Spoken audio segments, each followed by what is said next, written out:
Welcome to the show, and thanks for meeting me here tonight. It's a big week for so many of us. Our friends, our family, our in-laws all gathering together to celebrate Thanksgiving. And on a day when we're supposed to be thankful, sometimes stressed is the overwhelming emotion, and thankful goes right out the window. Here's the thing though, this holiday stress happens to just about everyone, and there are some tried and true methods to deal with it and just move forward. Researchers find a lot of Americans experience Thanksgiving stress. The main culprits, well, family get-togethers and the desire to avoid conflict at the dinner table. The food, the family, the travel, the emotions, well, frankly, all of it can weigh heavier than your second helping of mashed potatoes.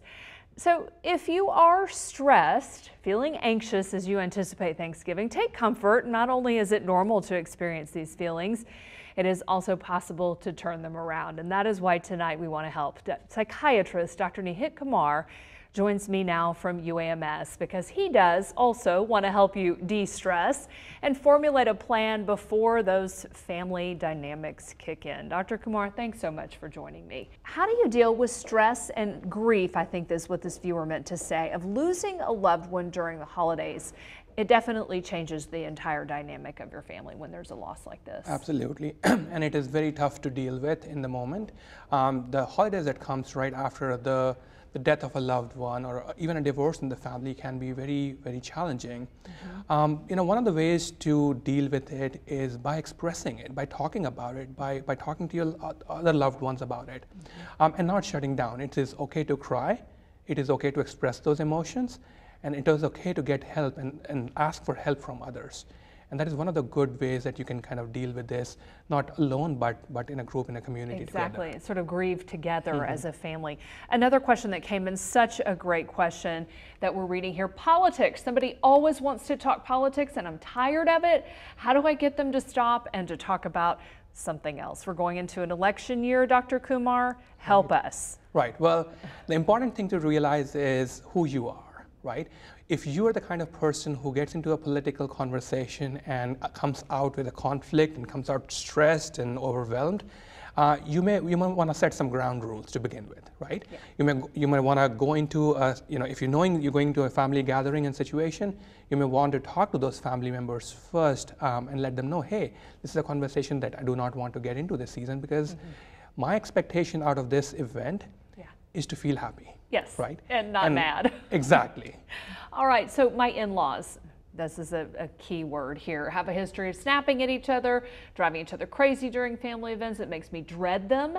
How do I get rid of that pit in my stomach before I walk in the door? Right.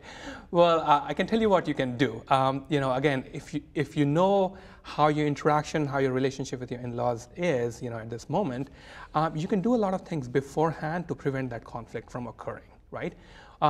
You may want to tell the particular in-law that, my situation is tough and I just cannot, I don't deal with it well when someone is on my back all the time, right? Yeah. And again, coming back to those ground rules, setting those expectations in the family, not just with your in-laws, but even with your kids sometimes is really, really important. Having a boundary in place so that you don't get so upset, even if, they do.